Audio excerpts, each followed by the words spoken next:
Good morning, good afternoon, and good evening to everyone wherever you are in the world. We're trying something a little different today. I'm going to make an attempt to stream the race.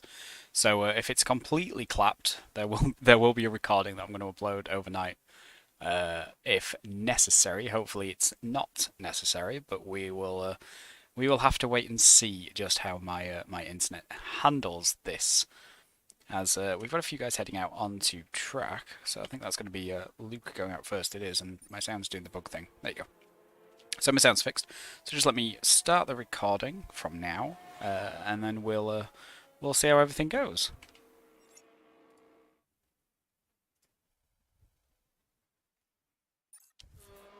So as you can no doubt see from the track map, and from hopefully they're not too washed.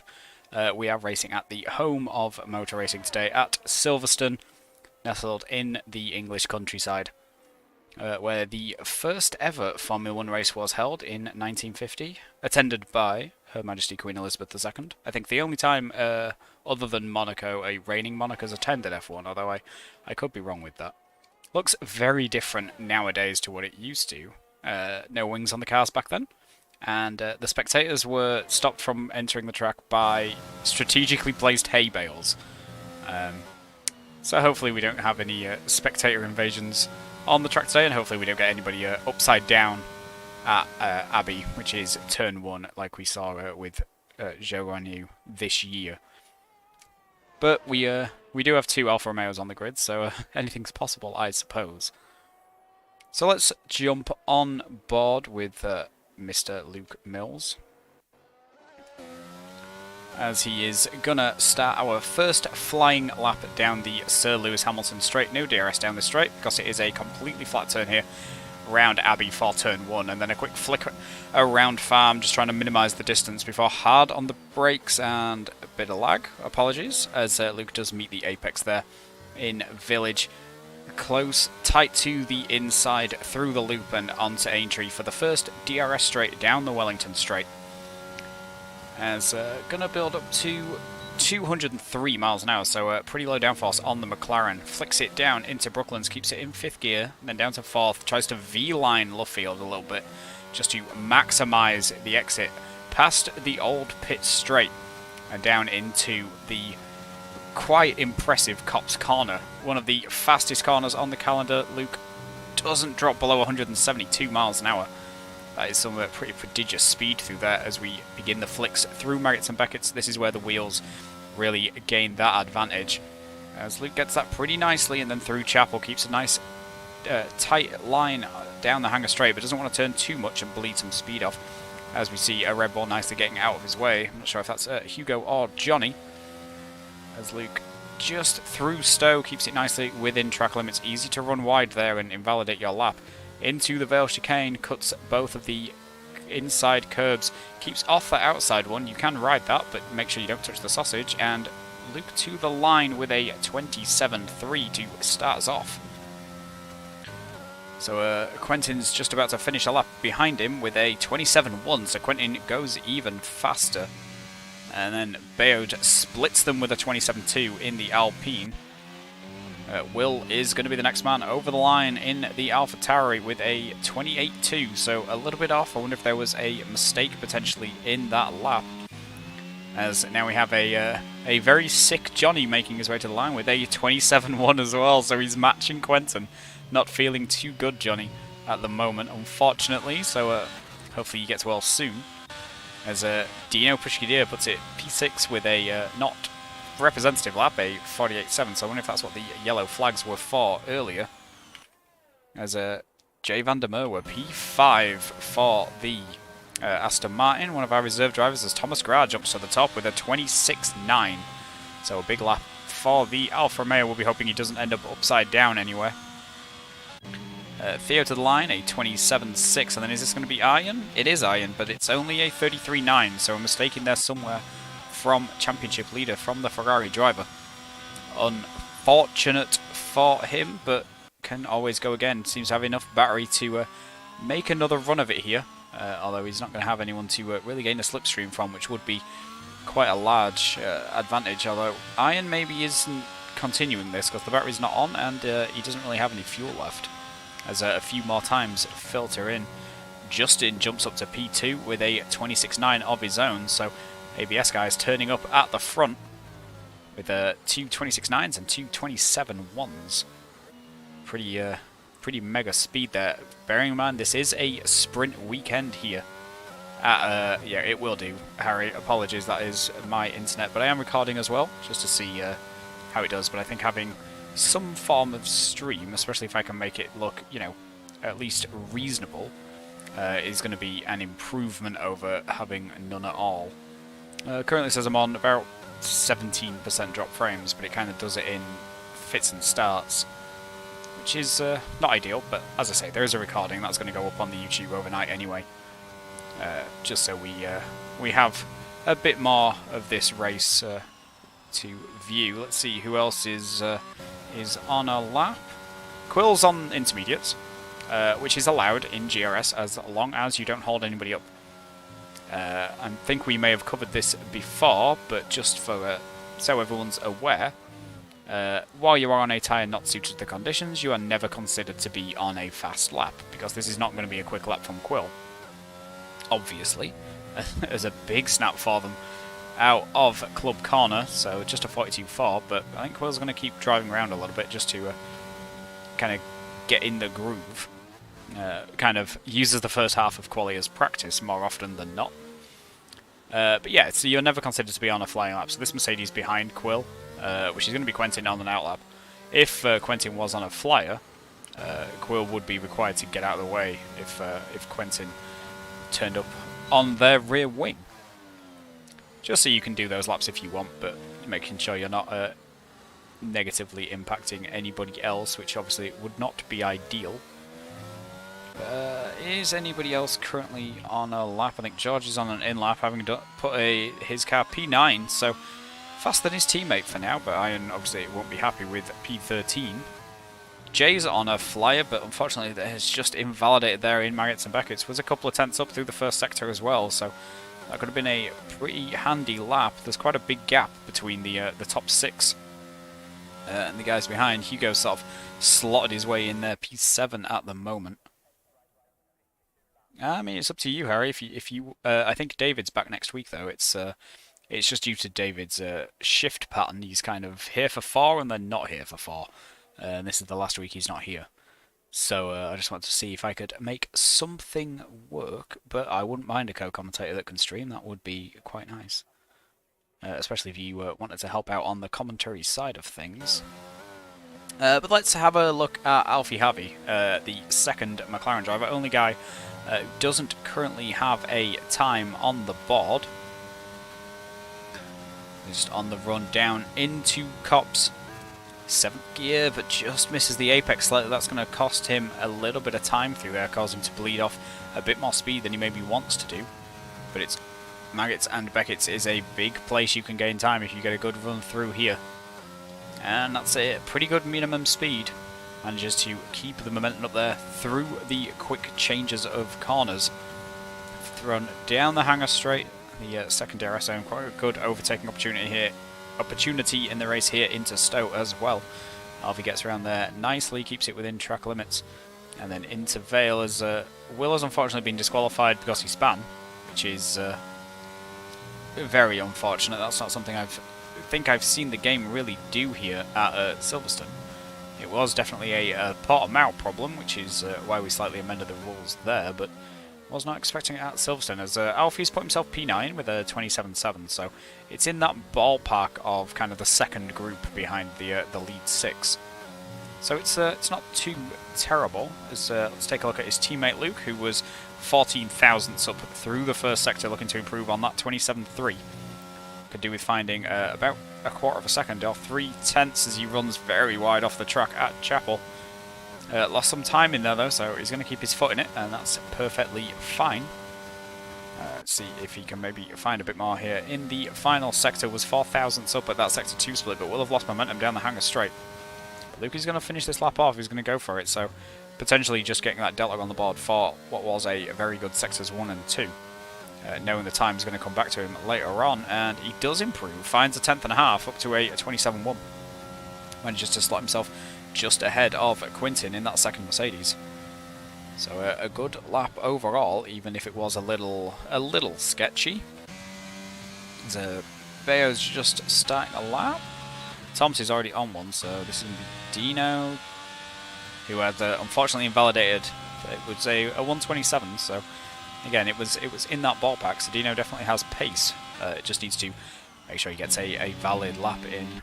This is going to be Hugo, but he's just setting himself up to begin a lap in the Red Bull, looking to improve on that P7. Needs 3/10 to jump ahead of Bayo, currently P6 ahead of him. Can Hugo find the time? Let's stay on board with the Red Bull for a little bit, I think, as he flicks it through Abbey and then Farm. Doesn't quite minimise the distance, but manages to straighten the car up a little better for the entrance into Village, and gets the car nicely across to the right hand side before the loop. Slightly misses the apex though, and that's going to compromise him a bit on exit, cause him to delay getting the power down. There's a little bit of lag there. I'm not sure if that's my end or Hugo's. Probably mine, because Hugo is lobby host. As Theo Smith's managed to jump himself up into P6 with a 27.2. So a decent lap there from the AlphaTauri driver, as we see Hugo heading around Luffield. Justin Chevalier jumps to the top of the timing charts with a 26.8. I wonder if there was a little bit of slipstreaming going on there with the Mercedes guys, which is pretty powerful down here, as Johnny goes even quicker though, by 1,000th of a second.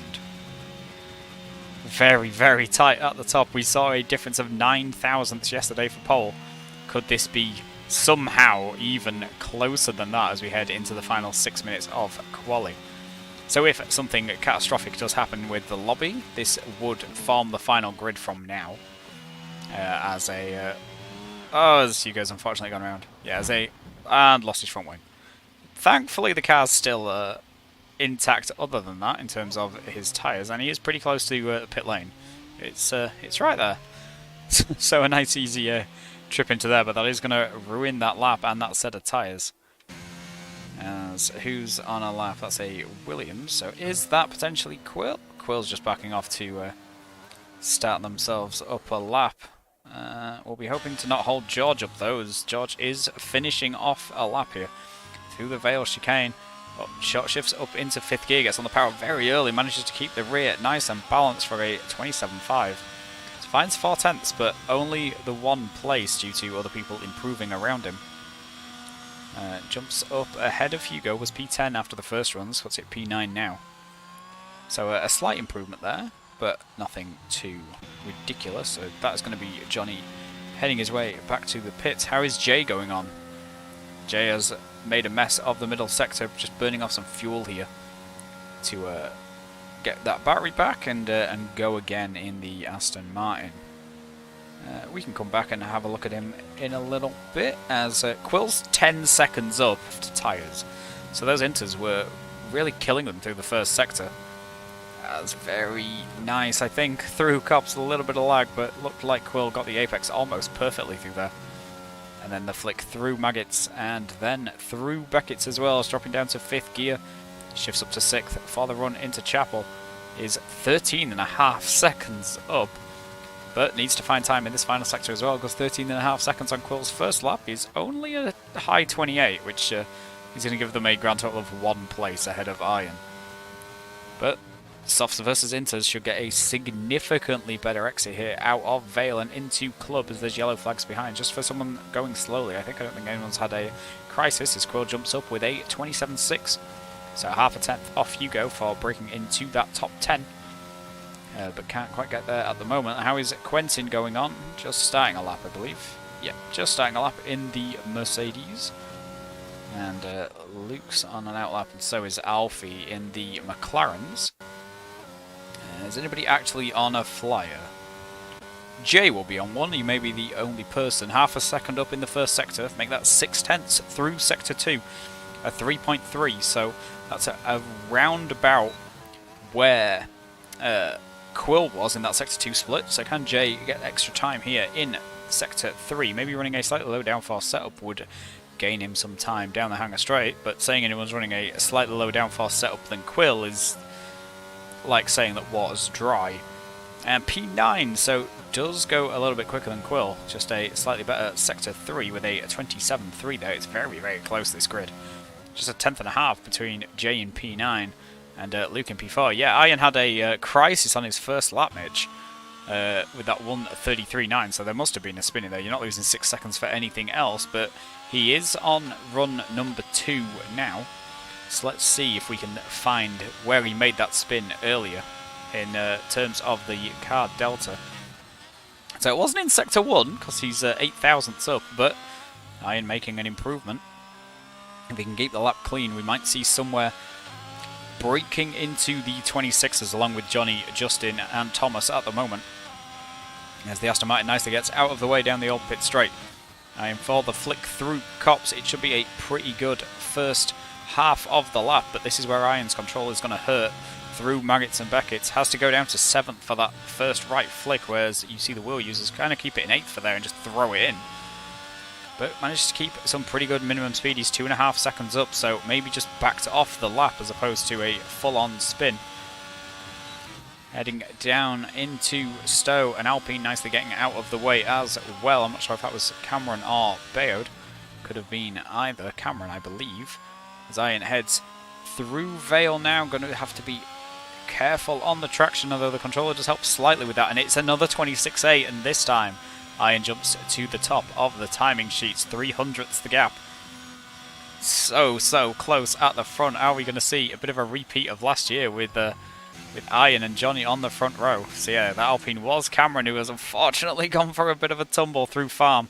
Just tried to take a little bit too much of that inside curve and caught the grass with a wheel, and it's kind of thrown the car out. As Justin's just starting a lap. How are the Red Bulls getting on? Is Johnny just finishing one? No, Johnny's just starting one, and I think Hugo is just ahead as well, yeah. So with this 26 seconds of the session left, is everyone going to make it to the line? I would think so. Quentin's heading back to the pits, so last man should be Luke. Is this AlphaTauri, which is going to be Thomas, is this on an outlap? Because he's not going to make it, so Thomas misses the cut. He's not going to make it to do a lap. Alfie has unfortunately invalidated, as that is checkered flag for quali. So how is everyone else going on? I think Iron's somehow got loads of battery, but he's definitely backed it off. Yeah, as he heads into the pit lane. So first one's going to be Cameron, but Cameron's invalidated his lap, unfortunately. So we're going to go on with Lucas Rudd. We haven't talked about Lucas. Last season's F3 champion gets a very nice slipstream here from Cameron. Cameron just slow rolling it back into the pits and gives that Williams a nice tow down the hangar straight. So that's going to help Lucas out, especially if he's running a couple more ticks of wing than a couple other people. It has to drop into second, almost misses the apex on the entry into the Vale chicane, but manages to get it just about slowed down enough now. 28.1 keeps him P16, keeps him at the back of the grid, but a little closer to everybody else. So how is Hugo going? As he heads to the line, it's a 27.2, finds 3/10. Can Johnny find 3/10? He finds half a tenth, and that's enough to take provisional pole. Can anybody beat that? George to the line doesn't improve enough to find any places. And that's Cameron heading back to the pits. Where's Luke?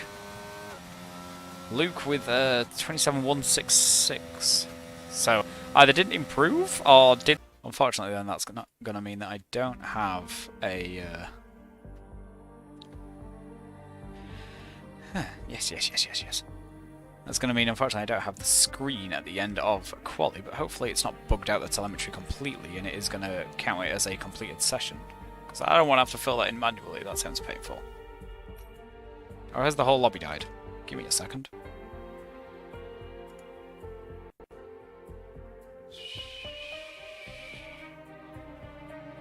Okay, so apparently Dino's internet just died, but then took me with it.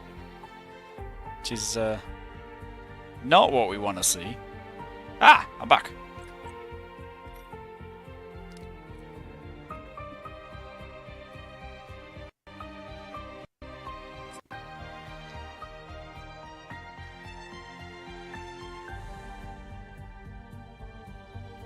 Have we already started? No. Excellent. It's almost like we weren't here.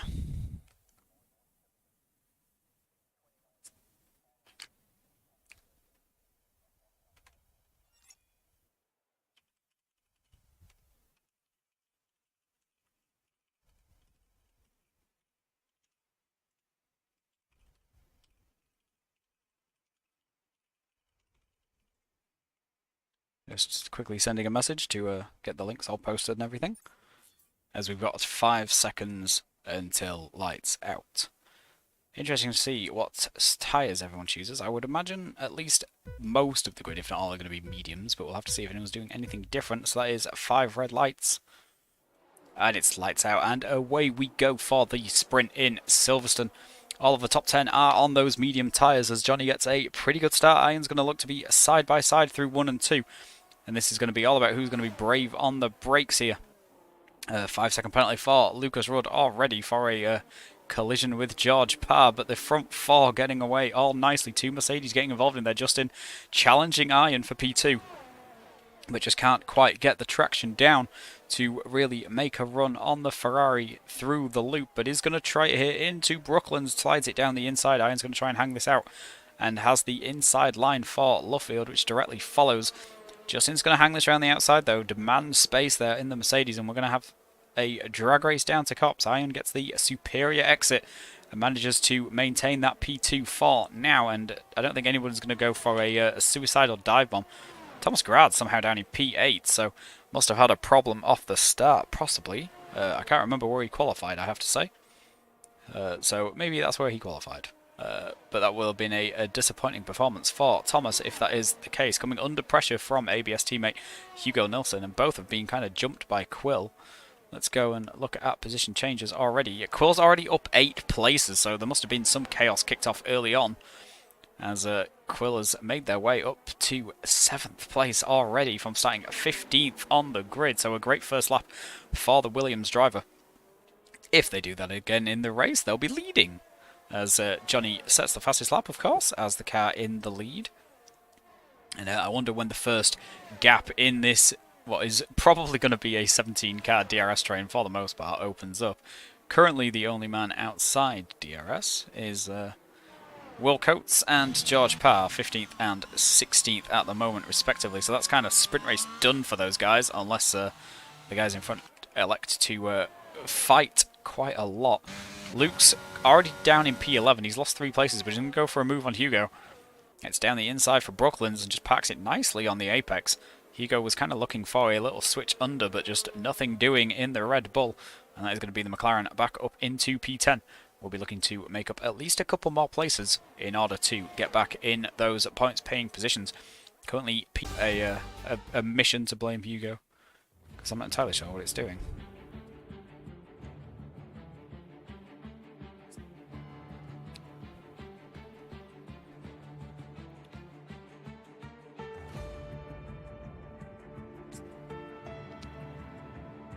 Luckily, I'm not trying to race and do this.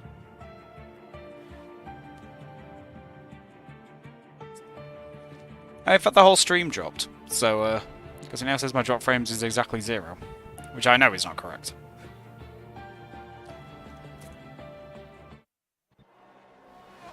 But we're back. Oh, Johnny didn't spin. He's still in the lead. Okay, so ignore everything I said. Johnny does still lead the race in the Red Bull, although has Iron all over his rear wing. So Johnny not feeling too good. This isn't going to be ideal. And Iron's kind of chilling on battery. I wonder how Johnny's doing. Let's turn this on. 90% he's currently sat at his battery, so he's not doing too bad. I'm behind on about 80, and then the guys behind are spending little bits here and there where they need to. Where's the closest gap on track? That is currently Dino pressuring Cameron Don. Johnny does have his wheel back, but he currently has, like, super Norwegian aids. And is halfway to dead. Johnny's had his wheel back a little bit. I mean, oh, as Alfie's DNF'd. He's binned it in Beckett's, and that's a virtual safety car. So that's just going to chill everything down for the time being, but the gaps are going to stay the same, although they're all pretty close anyway. A full safety car wouldn't really make too much of a difference. as we are all still kind of in a train. Quintin and Bayo dropping a little bit here under Delta, but they may just be backing off a bit more to go a bit harder when we all starting. Dino's dropped quite a long way off Cameron as well. As Cameron's really cruised up to Hugo, just leaving that little bit of gap for the Delta. You don't want to be too close to it. It is quite easy to get a drive through at times, so I don't want to press it too hard. Again, let's pull up the position changes, because I do find them quite interesting, especially when you see someone like Quill who's gained 7 places. Oh my god!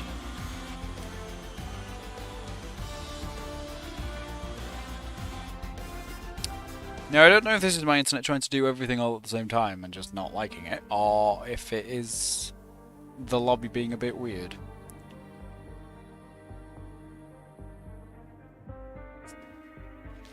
But I'm not running anything I don't need to be, so at least we're under VSC, or we were, so I shouldn't lose any action, at least.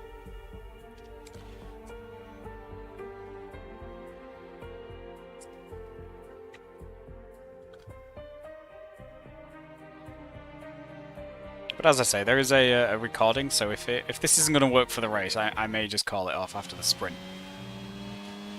As yeah, so we have unfortunately got Alfie in the wall, but we are back racing, and Johnny does still lead from Iron, and then Justin, and then Quentin, but these four very, very close together.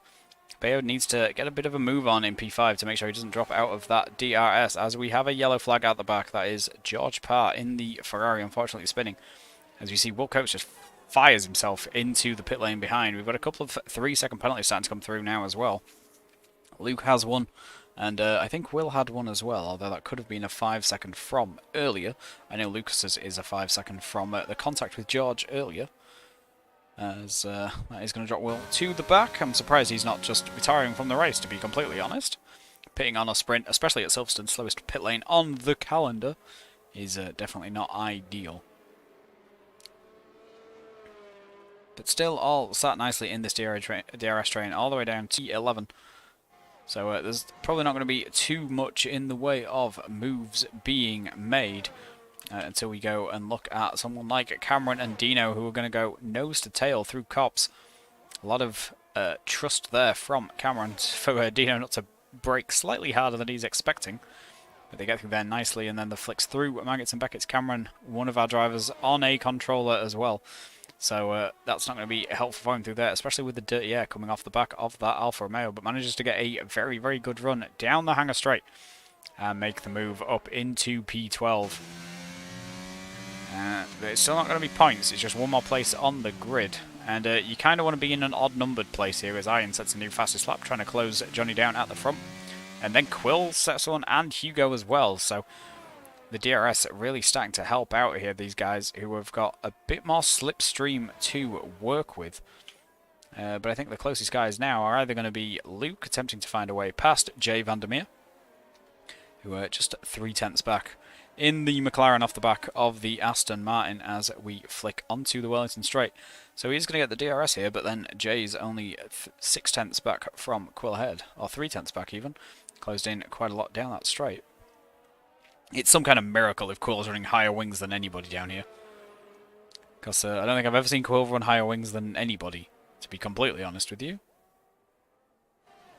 I think the only person with lower wings than Quill is a penguin, because they're normally under sea level. But, well, just about managing to hang in the DRS of Thomas up in front, as Thomas is kind of pressuring Theo Smith. Will be looking to try and make a move, but with that DRS it is quite difficult, although Bayard's right on the edge of dropping out ahead of them, as the front four are kind of just clearing off a little bit. Bayard's lost about 3/10 down that straight, so I wonder if he was just outside the DRS range on the run into Maggots and Beckett's, which is where the detection is for the hangar straight. It's a long way back from where the zone is because of how rapidly those corners come.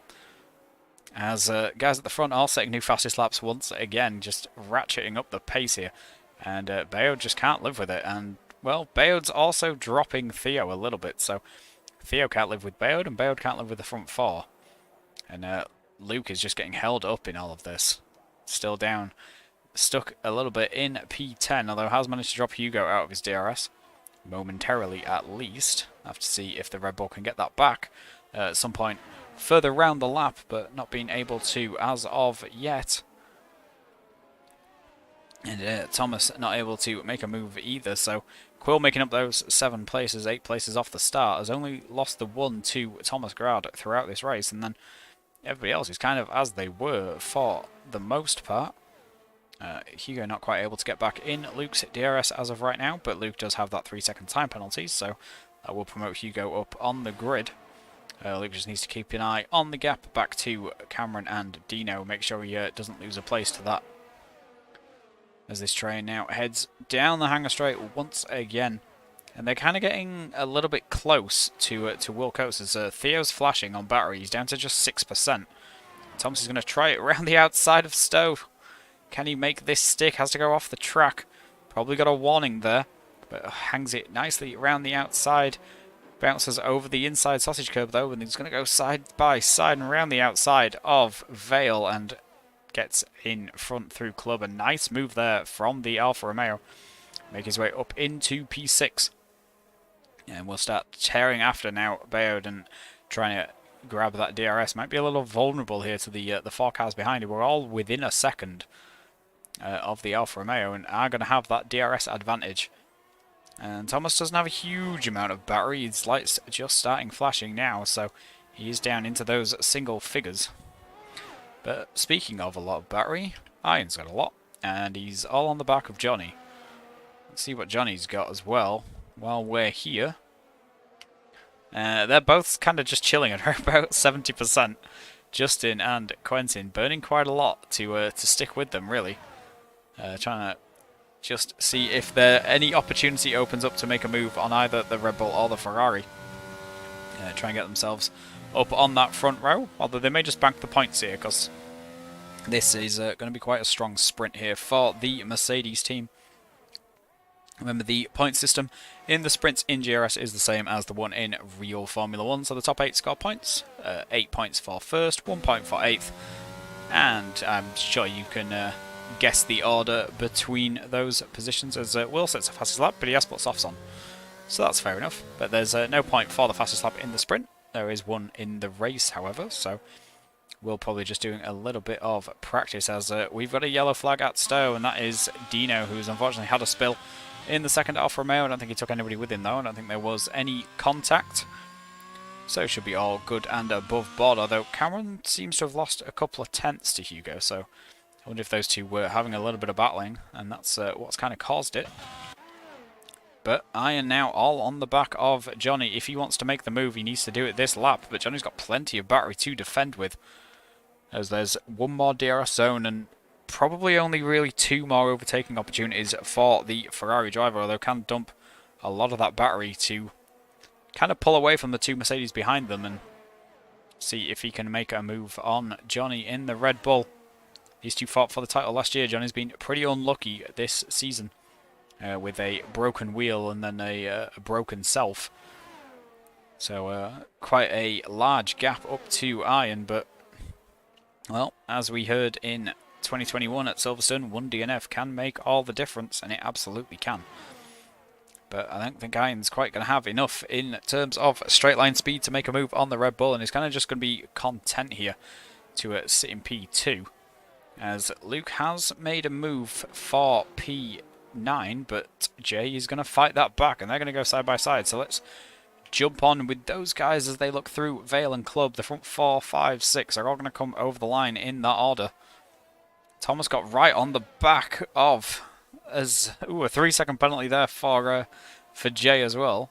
I mean, it might get removed, but I can't change the grid positions now, and you're not going to get points for it anyway. So 76% cool. Okay. Wait, were you on softs? Oh shit, you were on softs. I completely missed that.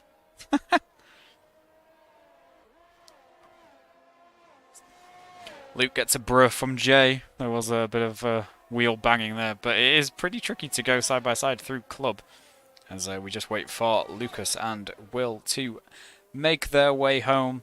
Will was the best part of a lap down, having made a pit stop, but a pit stop here is pretty major. If you're racing someone and they stop the lap before, in order to be sure you've got the undercut, you have to be pitting before they're in Maggots and Beckett's, which shows just how long and slow the pit lane is here at Silverstone.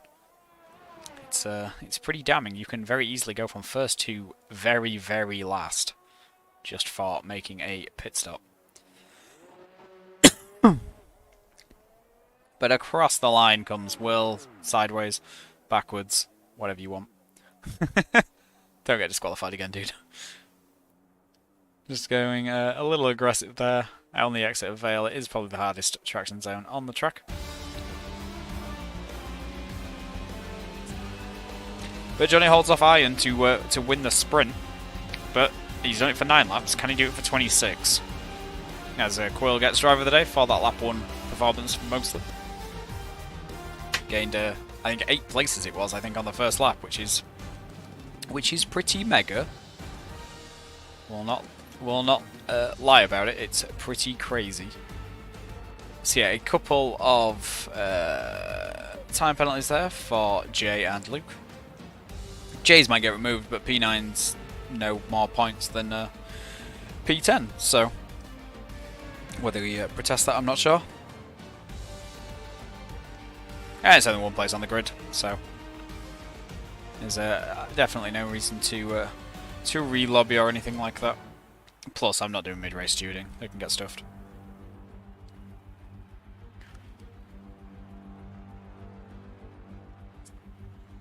Well, we've had dry quali and a dry sprint, so will we have a dry race?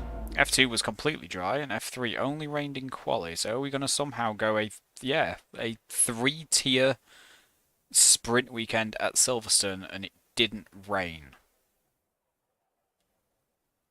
Where have they moved Silverstone to? Because it's clearly not still in the UK.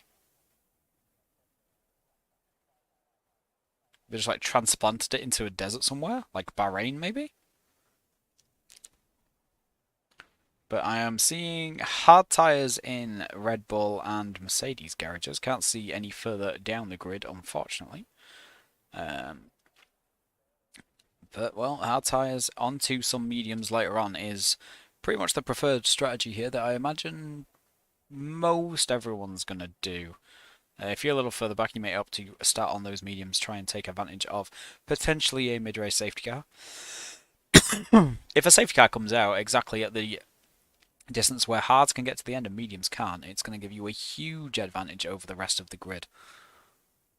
There's 7 seconds to lights out, as everyone just selects their tyres and their strategy. And we are back on the Sir Lewis Hamilton straight once again, as we have 3, 4 and 5 red lights. And it's lights out and away we go. Red Bull and Ferrari once again on the front row. 2 Mercs behind. It's a pretty good start from Justin, who's going to be pressuring the front 2. But they go side by side. Just can't seem to find a way through. This time Iron's got a brilliant launch and has managed to jump Johnny. And Justin's going to try it down the inside as well into Village. Johnny opts for the cutback. Takes an outside line through the loop. But just keeps a little bit of overlap, so doesn't manage to get through there, as we have had some contact. I think that's Theo Smith and Hugo in the background. And we've got George going sideways down the Wellington straight, which is not ideal, as Johnny's now coming under pressure from the second Mercedes of Quintin Hesh. Thomas and Quill right behind. Quill's had a pretty good start. There's a big slide for the Aston Martin of Jay Vandermeer. Manages to keep it all tucked up together, and then manages to make a move on Quill. So I'm not sure how much of an exit that was, but it was pretty biblical, especially with that slide. Cameron and Hugo fighting a little further back, but Iron is taking off at the front. A 1.1 second lead over Justin already. He's dumping some battery and is on the medium tyres, looking to bridge as big a gap as possible. Trying to maybe do something similar to last week, where there was a huge train going on, as we've got Luke and Hugo fighting in the background, going side by side through Stowe. I'm not sure if Luke was taking that place or holding on to it, but either way, it's worked fine, and we've already got a guy in the pits, and that is Theo Smith, so probably some damage there on the AlphaTauri. Unfortunate.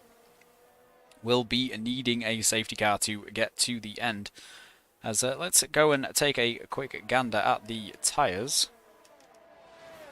Wherever they are, they're in there. So we've got Iron, Jay, and Quill on the mediums nearer the front. Alfie and Will on the mediums as well at the back. And Theo's just pitting onto a fresh, shiny set of them. Rest of the grid is on hard, so nobody opting to use the soft tyres right now. They're pretty quick around here, but they also die very quickly. You can maybe get 8 laps out of them. If you are lucky, 9 if you're really, really good at managing your tyres.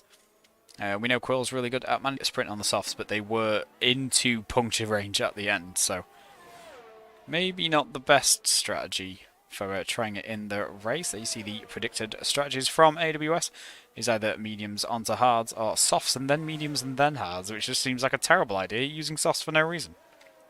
And with how slow the pit lane here is at Silverstone, you really don't want to use anything that even resembles a two-stop strategy. You just lose. It's upwards of 30 seconds. According to my telemetry, just one thing I have just noticed, Thomas Gride is carrying some side pod damage. So that car may look a little unwieldy as Quill's gone round. So that great sprint race where they managed to make up 7 places has been kind of undone within the space of 2 laps here, and is down in 15th, and those tyres are going to be pretty cooked. So Quill's going to need to be careful on them for a little bit, and I think we've had Alfie going around as well. We have, so that is a Williams and a McLaren spinning within the same lap, 2 British drivers. So the crowd won't be happy, as Iron's 2.7 seconds ahead, doing his best Max Verstappen impression, just leaving and letting everybody else deal with it behind him. Justin, Johnny, Quentin behind them, all on the hard tyres, not able to really get anywhere.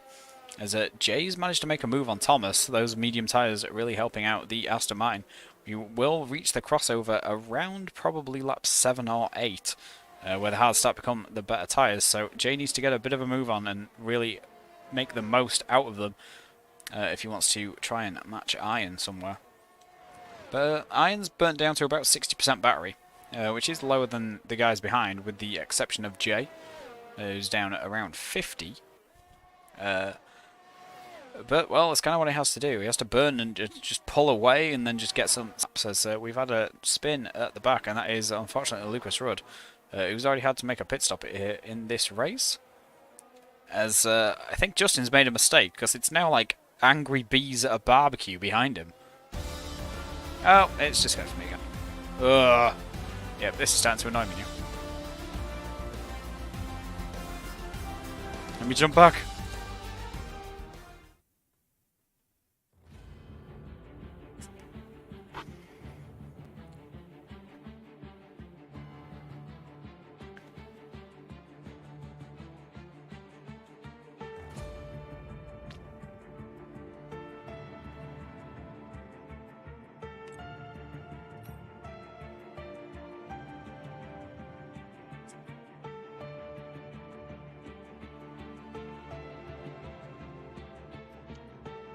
Hopefully I haven't missed anything too impactful in that maybe half a lap.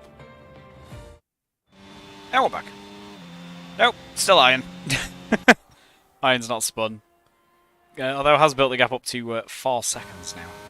Back to the Justin, Johnny, and now Jay train. So all the Jays trying to chase Iron, and they're not really getting there yet.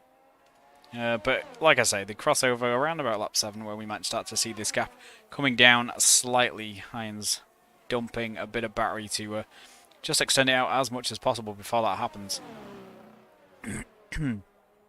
As Quentin and Thomas have dropped a little bit off the back of this 3, but they are still within that DRS range. As we've got yellow flags for Alfie down at Aintree, who has unfortunately had a bit of a spill in the McLaren. Luke's actually made his way up to P8, so I think that is something that happened while I wasn't in the lobby, making up some places in the McLaren. He is on the hard tyres, so we'll be able to go quite far on these, as we see Lucas exiting the pit lane already a lap down, unfortunately. Might be trying to get those hards quite a long way into the race, though. Hope everyone else pits, and then there's a safety car, and you can get back on the lead lap. The grid is pretty close together, with the exception of that back 3. So it's not out of the realms of possibility that you could get back on the lead lap just with a single pit stop. As Lucas Rudd has retired on track. So that's not good, Lucas. Drive back to the pits and retire, please, mate. But let's continue on with the action of all the guys that are still racing. Johnny still just staying at the back of that Aston Martin. Not quite able to make a move, but gets a good run there through Maggots and Beckett's. But Jay matches it, and if anything, has pulled away slightly. Those mediums still working quite well on that green machine. As we've got Quentin and Thomas side by side behind as well. Thomas is going to try it around the outside of Stowe again, likes this move, gets a bit of a snap on exit. Manages to control it though, and he's going to have the inside line for Vale. Quentin gives him room, but just gets a significantly better drive through the first part of Vale. Maybe sacrificed Club slightly, but with the Alfa Romeo tucked up behind, nowhere Thomas could go. Quentin's just about hanging on to DRS of the cars ahead, so he's going to get that rear wing open, otherwise I think Thomas may just sail past the Mercedes if he didn't have the DRS helping out. These guys have managed to drop Bayard and Luke behind them. Bayard, though, is going to come under some pressure here. Doesn't have the DRS on the same tyres as Luke. And Luke has about 40% more battery charge. So should be in a position to make a move here pretty much as soon as any kind of door is opened up. Can just carry way more minimum speed, it seems, pretty much everywhere. So that setup working well on the McLaren. Luke seems to have it dialed in. Is he going to go for a move into cops? Please go for a move into cops. Aww. I really want to see someone go for a brain-dead move into cops. It'll just liven everything up. Just a tenth and a half the gap though, and they've almost dropped Dino out of their DRS, but just about manages to hang onto it in the Alfa Romeo. There's a little bit of understeer there, I think, for the McLaren. Just the dirty air not helping through Maggots and Beckett's. But Luke spending some battery, Bayard as well. Luke manages to get to the inside in time for Stowe and make the move, but Bayard's going to fight this back. And he's going to have the inside line for Vale. Luke leaves him space. But then he's going to have probably the superior exit here and a better line through Club. Just about manages to get almost a car length ahead, not quite. This is going to compromise Luke here through Abbey. But manages to keep it on track and go into P7, although this is going to gift DRS to Bayard and Dino and Cameron and Hugo, who are going to be swarming behind the McLaren here. Although Dino's had a spin, so Dino's not going to be a danger. Oh, well, a half spin, and Cameron and Hugo have managed to mob him. As they're going to go side by side here down into Brooklyn's. Dino just backs out of that, kind of smart. Didn't want to fight it too hard, especially having maybe slightly warm tyres. But Luke does manage to fend off the DRS and is now going to build that gap up 7/10 already.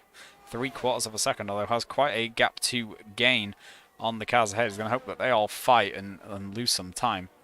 As Alfie has unfortunately retired, but that is in the pits, so no problems there. Alfie's probably going to hang around and engineer Luke, I would imagine.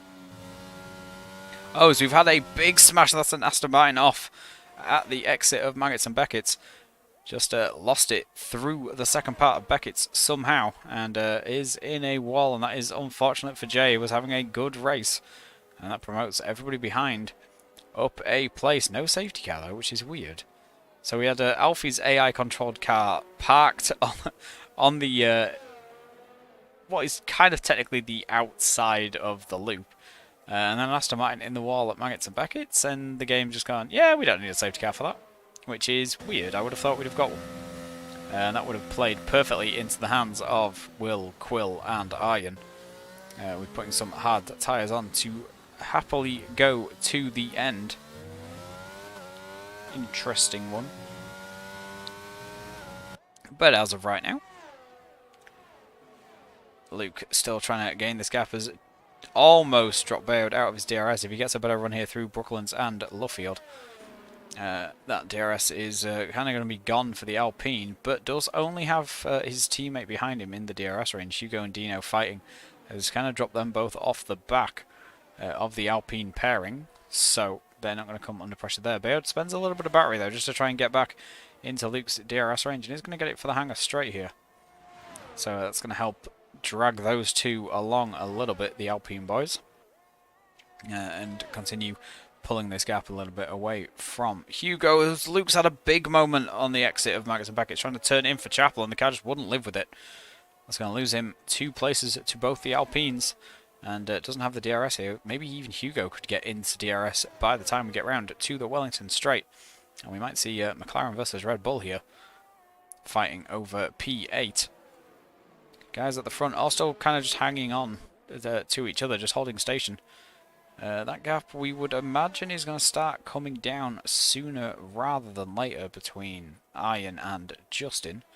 Currently hanging at 6.5 seconds, so we will keep an eye on that and see if that train of 4 can close in to the Ferrari up ahead. Luke's having all sorts of problems. I don't know if this is the screen freezes he's been suffering recently, or he's overheated the tyres potentially. Maybe he forgot to turn his pressures down after quali. Which would explain why he's not having the best of races. But is potentially going to have to fend off Hugo here. Luke definitely has more pace overall, but Hugo does have that DRS advantage if he can stick within that 1 second window. Which he is doing as of right now. Few tenths for Luke to gain up to the Alpines, although I think Bayo's just about dropping Cameron. So this is going to help Luke out a little bit. Cameron's not going to have that DRS up ahead of him.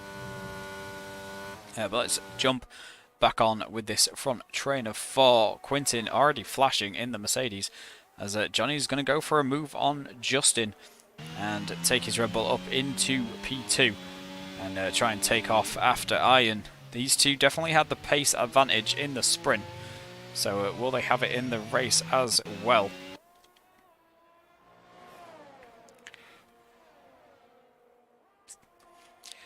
Some people thinking the grip may be slightly bugged, but I'm just going to put it down to the fact that it's a sprint weekend, and the grip is always weird on a sprint weekend. Which is something that a lot of people aren't really used to. As Justin's kind of out of Thomas's DRS.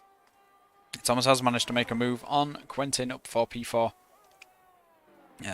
Quintin was flashing on that battery, but I think he's managed to regenerate some of it, and now it's going to be Thomas that's going to have that battery disadvantage. But needs to find some pace just to close in on Justin a little bit. And Johnny looks to have the pace to close in on Ian. Set a green first sector after making that move, so Johnny was definitely getting held up in the traffic. Can now just put the hammer down and get some quick laps on the board. But will they be quick enough to close this 6.5 second gap? And will Ian, who is going to pit earlier, land in traffic? But Will and Quill on the mediums as well, so expect to see them in around about the same time. Theo's already pit once and has put some mediums on, so they're a lap fresher. But they're still not going to go a huge distance into this race. It is possible that Theo has... No, Theo can't have 2 sets because he used a set in the sprint. So Theo is going to have to pit again on either some hard or some softs, as Johnny sets a fastest lap. 400ths quicker than Iron's previous fastest lap, although they have burnt some fuel off, but that is hard tyres against mediums, so Johnny showing some pace here. Let's just get the telemetry on, see how he's doing on spending that battery. It's up around 50%, which is a slight advantage over Iron, but Johnny is definitely spending on some exits here. Just a couple of percent here and there to try and close in to the Ferrari driver. Luke has managed to get on the back of Cameron and has dropped Hugo quite prodigiously, actually. It's now 2.7 seconds, the gap between 8th and 9th. And then Will and Quill 11th and 12th.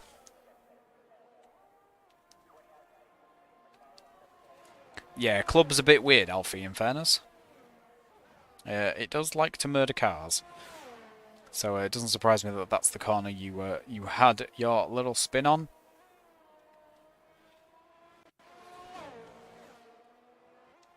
Although it doing so in 5th is a little frustrating. I absolutely get that. I had the same thing yesterday about 3 or 4 times where the car just... Ah yes, I'm in a perfectly high enough gear as Iron's in. So this is a lap 10 pit stop. Same thing Harry did yesterday in F2. This should put him in some clean air. I think everyone's going to be either close enough or far enough behind that they're not going to interfere with the Ferrari. So now it's all about what kind of pace can Johnny show. Can he pull a big enough amount into Iron? Iron's going to lose some time on the cold tyre warm-up. May come out pretty close to his teammate, actually, George. We'll have to wait and see. But he is definitely going to be behind, as Iron's not even reached the speed limit yet. There he goes. Iron can now put his foot down, and he is going to be a second and a half, maybe 2 seconds behind George. But it has got to do that cold tyre warm-up, so that is not going to help either. But Justin's managed to hang with Johnny, so I wonder if these two are going to try some strategy shenanigans with each other, or if they're just going to go as long as possible to try and maximise their undercut, their overcut on Iron. The hards really don't drop off too much around here. They are the C1s at Silverstone. It's a very high wear track in terms of thermal degradation for the quick changes of directions and fast corners. Places like Stowe and Copse are absolute tyre killers, along with, of course, Maggots and Beckett's. So they do take the hardest tyres in the Pirelli range here. And I believe Silverstone is one of the tracks where they are trialling the, where they're still definitely bringing the C0s. For this season, where they have introduced a sixth compound, which is the new C1s, which sit between the old C1s, which are now the C0s, and the C2s, just to make it so when they do take the C1s to a track, they're not completely bulletproof. As Quentin's in, that's very early, I think, off hard tyres. He's going to look for some mediums. He's going to try and get an undercut on Thomas at least, and maybe if it's a good enough undercut, even on Johnny and Justin, but they are going to have the tyre advantage later on. It's going to be a little tricky, I think, to get those mediums to the end in any kind of reasonable shape. They're going to be pretty square by the end, but well, Quentin is going to come out in clean air as Iron did. Iron lost about a second to George on that lap with that tyre warm up, but should now start to close in on his teammate with the 11-lap fresher tyres. Although, like I say, the hards really don't wear here until they hit about 60%. The pace just doesn't drop off at all. They're basically bulletproof.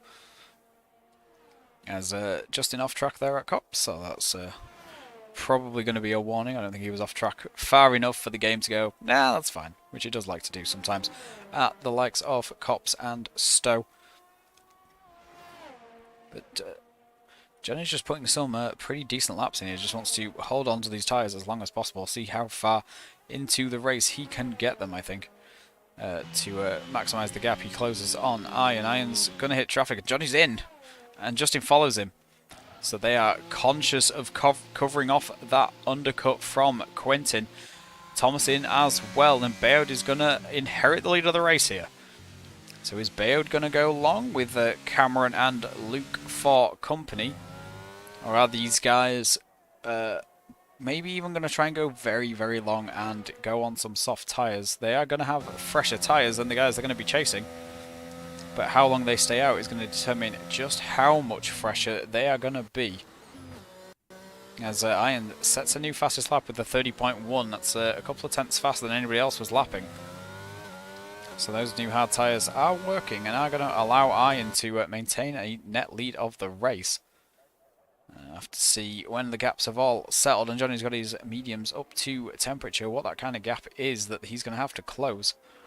It was about 6.5 when Iron did dive in the pits, so if it's going to be lower than that, Johnny's done a good job, although it's already up to 6.3 and his tyres out to temperature.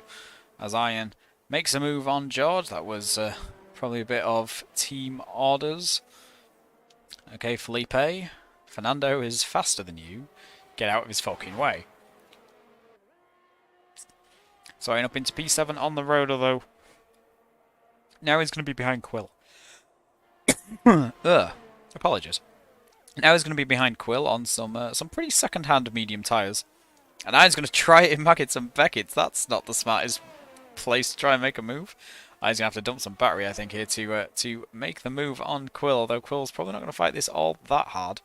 Does opt for a defensive line as Cameron Don is in from P2. So that is the first of the Alpines to pit. And Quill's Wings manages to stay ahead of Iron. Iron's just looking for any way possible to get past Quill. This is going to be ruining his race as Johnny's just going to be getting closer and closer and closer behind. And Iron's going to try it through Club. There's a little bit of contact. No, Johnny and Iron pit. They didn't crash. But Iron's making his way past Quill, and George is going to try and follow through as well. George basically runs Quill out of road through the loop, but doesn't manage to make the place. 14 lap hards are significantly better than 14 lap mediums. But yeah, so George, Quill, and the top four haven't pit. Everybody else has already been in. So this is going to be a little bit similar to yesterday, Harry, where cars starting to come up on traffic. Guys on old tyres that haven't pit yet, who didn't quite have the pace to live with the front runners. So we're going to test something different and see if they can make that work. One of those is Luke, who is about half a second back from Bayard. Again, a little bit of lag. Apologies. That is on my end, so it shouldn't be affecting the races all that much. Quill's managed to get back past George through Cops. And George is going to be losing heaps of time here behind the Williams and gets a lot of understeer through Maggots and Beckets. Bit of dirty air just kicking in there. Oh, it was lag, either or. But it was probably still some dirty air, not making the lines as easy as possible, though he is going to go for a move into Stowe. And just to slide it down the inside, Luke and Dino are in from second and fourth, respectively. So that is going to promote Iron up another couple of places, and anybody else who can clear them as well, which is going to be most of the grid, I think, because... Oh, there's been contact. Bit of contact between Quill and George, and it has unfortunately collected Johnny, and given George a 5-second penalty for the contact. That is very unfortunate. A drive-through for Johnny. Oh, dear. How has that happened? Johnny's got a drive-through for a collision with Quentin, when Johnny was collected by a spinning George. That's going to need a steward review. But there's absolutely nothing I can do about it right now, unfortunately. But it does effectively, unless something changes dramatically, kind of hands the race win to Iron, unfortunately. Johnny's going to be just ahead of Cameron. That's how much time he's lost, and probably carrying some front wing damage on that Red Bull. Yeah, he's completely missing the right end plate, as Justin's had a spin in the Mercedes. So this is all kicking off now, as Cameron is going to make the move on Johnny. A better exit out of Luffield, and Johnny's just going to understeer to, well, halfway to Scotland, heading through Cops. But does manage to get it round there, although Luke's going to kind of breeze past him, I think, as well. So Thomas makes a move on Quill down the hangar straight. Quill's not going to let this go. He's somehow still hanging on to those medium tyres. 15 laps on the mediums. Is Quill trying a medium soft? Because if Quill's trying a medium soft, it's Hugo pits. So just Bayard and Quill and George still out, although Bayard is on hard tyres, so you would expect them to just about go this far. You would not expect Quill, as Johnny's in to serve his drive-through. So it shouldn't get held up by his Red Bull teammate at all. Yep, quite a big gap between them overall, as George is in as well, just in pits and speeds in and retires from the race. So unfortunate for the Mercedes, what was looking like it was going to be a pretty solid result. Oh no, Johnny's actually pitting for some soft tyres and a new front wing on the Red Bull, which he did need to do. This is going to allow Johnny to pretty much steal the fastest lap, but he's going to have to deal with that drive-through at some point. So George pits onto some medium boots, and so we're just waiting on Bayard and Quill, as Bayard's kind of cruising here. 13.5 seconds the gap back to Iron. Burning a bit of battery, so I wonder if we're seeing Bayard in this lap, potentially. Burning down, but still got a decent chunk of the reservoir to use. Now Bayard's going to be in now, so I think this early, I think we might be looking at medium tyres. Would have needed to go maybe another lap or two to really get softs to the end in a good condition, which is what you would need to make the overtakes. This is going to promote Bayard up at least one place due to Johnny's extra pit stop. Iron is going to make his way through Club and regain the lead of the race, with quite a gap back to Thomas and Quentin. Of about 4 seconds, I think. Yeah, about 4 seconds. Where's Bayard going to come out? Because this is going to be pretty close, I think, with Luke and Cameron. As Cameron is ahead of Luke, and they have both managed to jump Bayard, so just didn't quite have the pace on those dying hard tyres. And it is going to be Luke and Cameron ahead of them. Quill does pit for soft, so Quill is trying a medium soft here. Now I'm going to wait and see if that happened. Or if it was my internet. Nope, Cameron's definitely had a mistake. And that's going to allow Luke up into P4. So this has been a pretty good recovery drive from the McLaren driver. Although this is still going to be 13 points lost to Iron. Assuming either Johnny or Quill gets the fastest lap anyway, which you would imagine, as Johnny does now come in and serve that drive through. Justin not too happy with some contact with Quill. But we'll have to see if this gets reported and what, if any, stewarding needs doing. I'd imagine there'll be some. Although hopefully not as much as last week, because last week nearly killed me off, guys.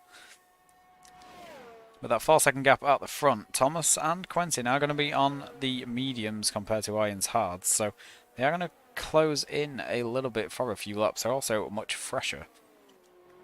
Yeah, so we might be seeing the crossover only be about like a couple of laps from the end, but they're all pretty close in terms of the battery, so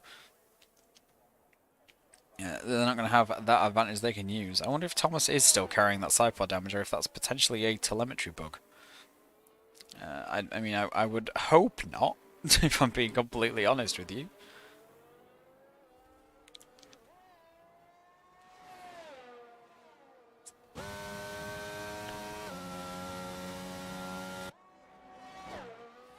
Cameron's come with Luke though, so having a good race. The former F2 driver only got promoted a couple of races ago, but has definitely shown he has the pace to live here in F1.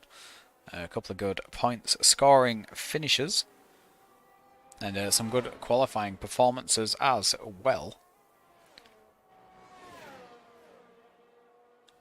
But a few gaps starting to open up now. Thomas is really getting a move on, starting to pull away from Quentin at a reasonable rate of speed. Yeah, Mitch making a comment that if he just DNFs all the time. That's true, but then he doesn't play as much as he used to. Doesn't get the practice time in to really be comfortable with the car. But well, turning up, having a go. Here's just a game at the end of the day. No need to get all heated and things, which thankfully none of our drivers here in F1 do. Theo's still going on those medium tyres, by the way, that he put on lap 1.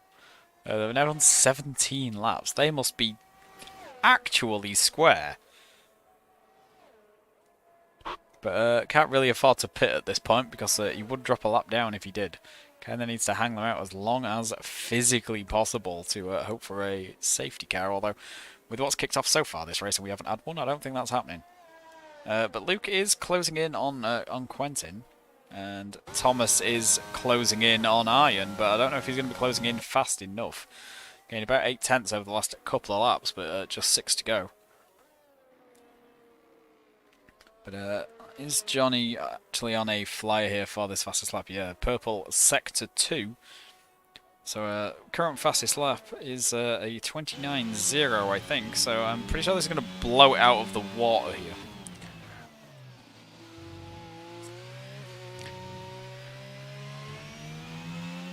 Quill didn't manage to beat it with a 29.3, but Johnny does a 28.5. So that is going to be at least 1 point. The you are after, Justin, if you are watching the stream, is George or Don Leaf? Whoa, big slide for Johnny. Manages to hold it on the exit of the loop. He's cruising up behind Theo. I don't think that's going to cost him all that much. Theo on very square tyres. Yeah, let's look at George, since you're asking for him, Mitch. He's absolutely nowhere near absolutely anybody.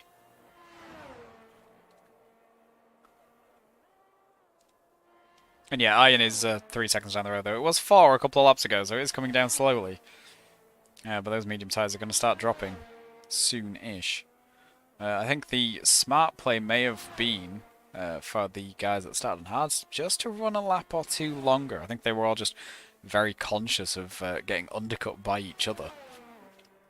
But the hards are, as I've said, basically bulletproof around here, and Iron's kind of chilling with the 70% of the ER. Sorry, George is kind of chilling with 70% of the ERS. Iron's down around 16, just trying to maintain that gap at just over 3 seconds. So I wonder if Iron's carrying a couple of warnings, maybe, and just wants to protect against a third one. How does a beaver drive?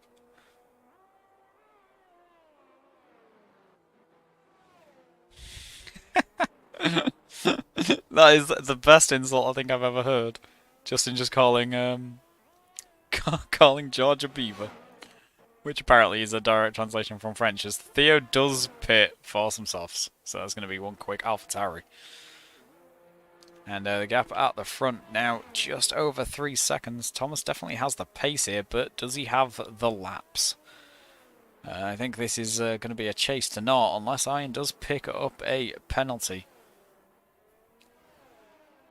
Which Iron's generally pretty good at not getting those, as we've got yellow flags behind. That is just Theo coming out of the pits, getting out of everyone's way with the blue flags. But Iron's still kind of chilling, just holding that gap just above that 3 seconds. Like I say, I definitely think Thomas has more pace. Just doesn't quite have the laps remaining to catch. Although that gap came down quite a lot down the old pit straight. Thomas spending some battery and gained about half a second in that part alone. So a nice flick through Maggots and Baggett should gain some time here, wheel versus controller. Although Iron nails the exit and actually gains most of that time back on the short run down the hanger straight. Sticks head around at 2.8. Thomas is pulling away from Quentin quicker than he's gaining on Iron as well. So Iron's probably second fastest man on track, even though he's on hard tyres. Though we have probably just about hit the crossover at this point. Sorry, I keep yawning.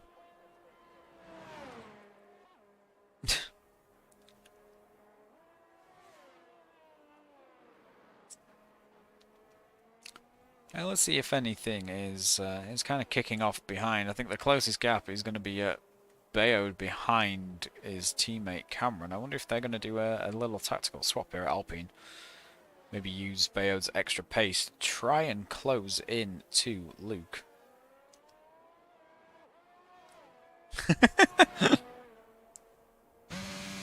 Please don't offer the ABS guys a ride in F3, Mitch. A, we don't want half of F1 to leave, and B, they'd win by 3 minutes. It's all kind of settled down a bit now. Silverstone does kind of do this a little bit. It tends to deliver very, very good races, but sometimes they can just, if everyone gets out of DRS, they can space out a little bit. As Bayode's closing on Cameron slightly, but doesn't really have any battery to use, but then neither does Cameron have any to pull away or try and gain on Luke. And nobody has penalties, like, at all. And I mean, it's not the hardest track to get track limits at, so the fact that nobody has penalties is quite impressive. Yeah, what we really needed, Mitch, was a late race safety car like we got in F2, just for the carnage to kick off.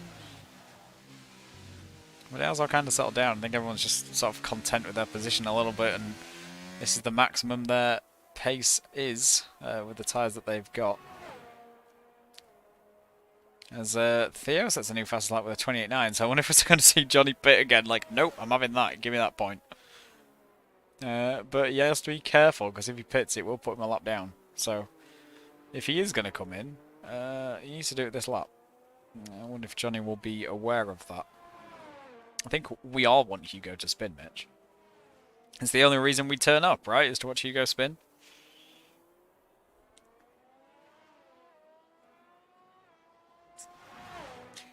But yeah, I think were it not for the chaos that kicked off slightly, I think Johnny might have been able to get on the back of Iron, because he was carrying more pace than the guys behind, and Thomas has got that gap down to about 2.7, but it's kind of stabilised now.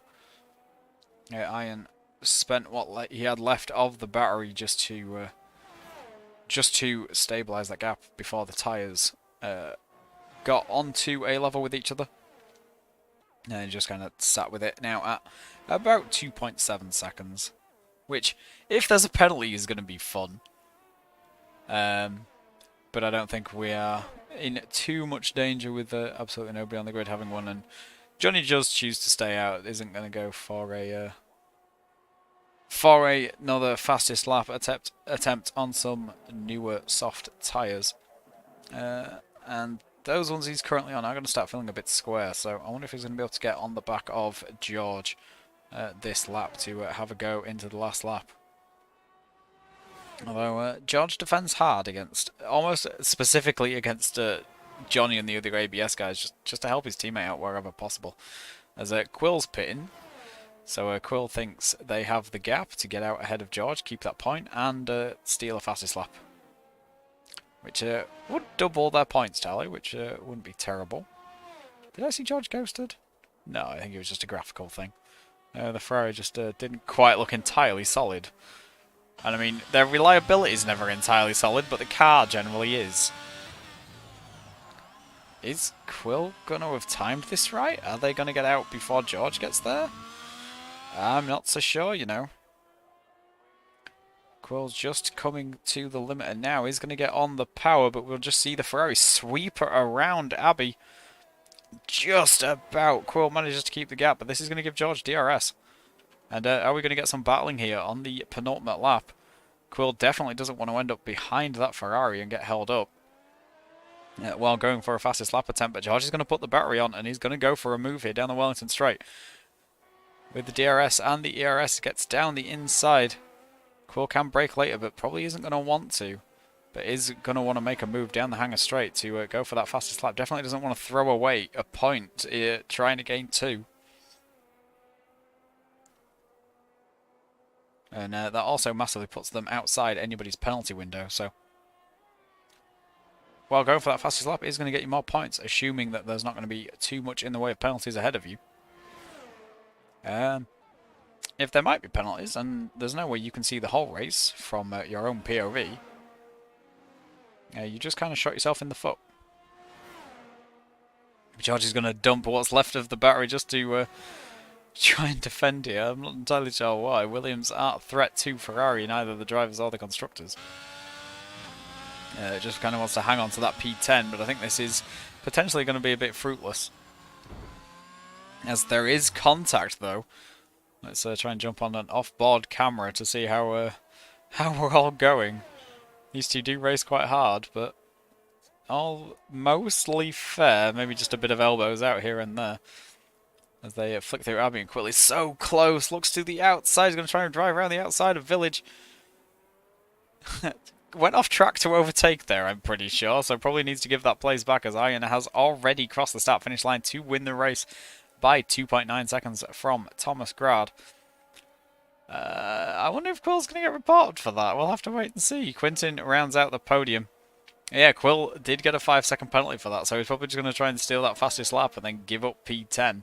Well, and P11, actually. As Luke finishes P4, the two Alpines Cameron ahead of Bayard for 5th and 6th. Dino comes down for P7, so some more solid points for Alfa Romeo.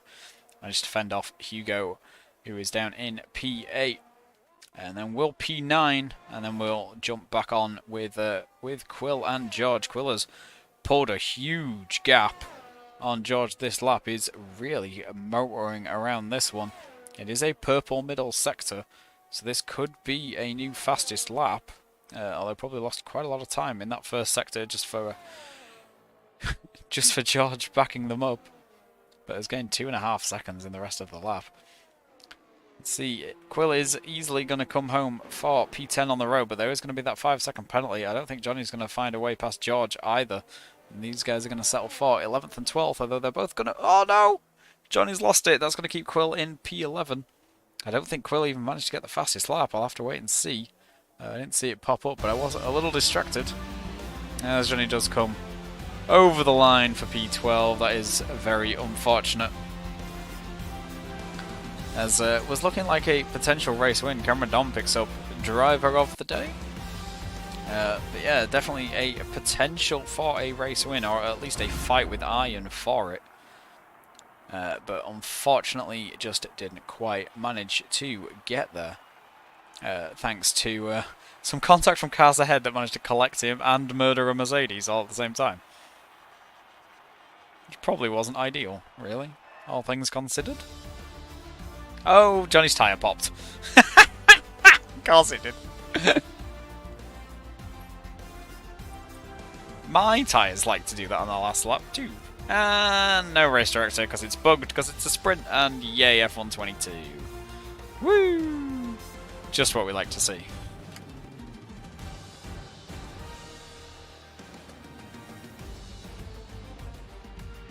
So let's have a look and see if anybody wants some interviews.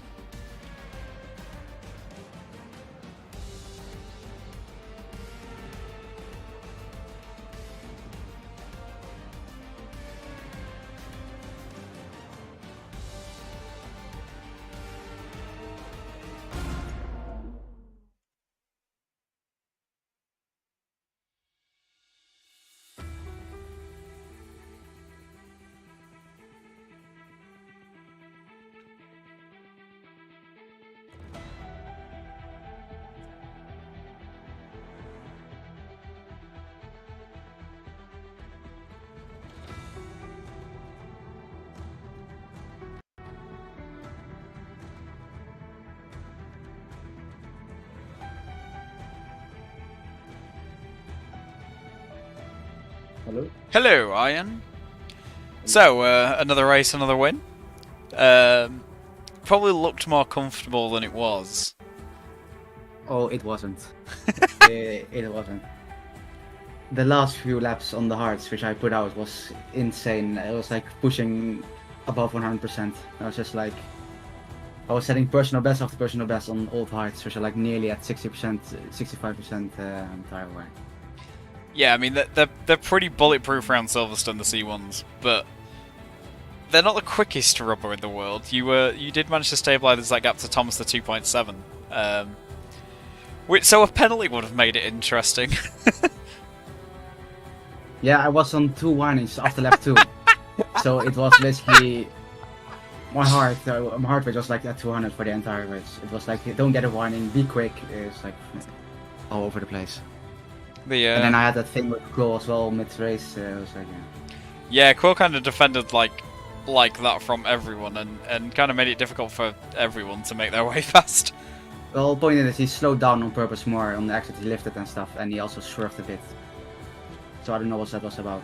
But I mean, if you think it's worth a report, feel free. But yeah, another win. Luke down in P4, so extends your championship lead out by 13 points, I believe that would be. As once again you win a race without fastest lap, yes, plus the sprint as well. So I'll have to do maths for that. yeah. But let me just pull the standings. Well, I told you my aim is basically to win the championship before Suzuka, because that can be a neck breaker for me.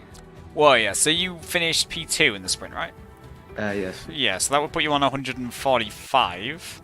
And Luke would be on, I believe, didn't score in the sprint, so 99. So that's a 46-point lead, halfway to your goal of winning at China, which was your champion pick. So it should be a track that you do very well. Second home track. Yeah. Oh yes, Ian is secretly Chinese. We haven't told anybody yet. In case you know, I may have a lead, but you never know. It only may take like one DNF and it's back close again. Yeah, I was saying that through the race, similar to what Mercedes said prior to 2021 Silverstone. All one DNF changes everything. For that.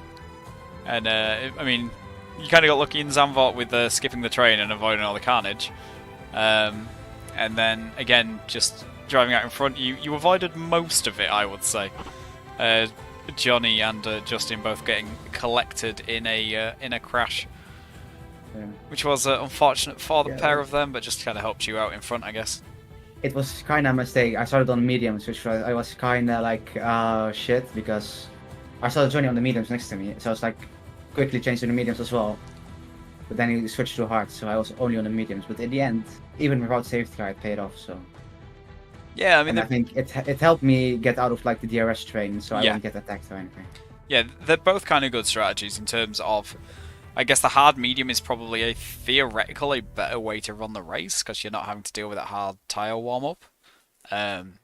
the medium gives you more scope for benefiting from different things that can happen that are outside your control, such as safety cars. There's a much bigger window where if a safety car comes out, you can pit under it and get to the end totally fine. And then, yeah, by managing to stretch that gap out at the start, you kind of avoided giving DRS to anybody else, and you just let those hot fight. Which I think was the gap you kind of needed at the end. My aim was to get 1 second every lap, which I managed until lap 7 or 8, I think, when then the mediums started to get a bit... yeah, the mediums seem to fall off really quickly, which is strange, because C2s are generally pretty sturdy. That's why I chose to box earlier. I boxed, I think, at lap 11, which was like 2 laps earlier than I planned to. Yeah. Because I was like, mediums are going way too slow now. The hard cars are catching up behind, so might as well just go for a massive fun like that. And it worked.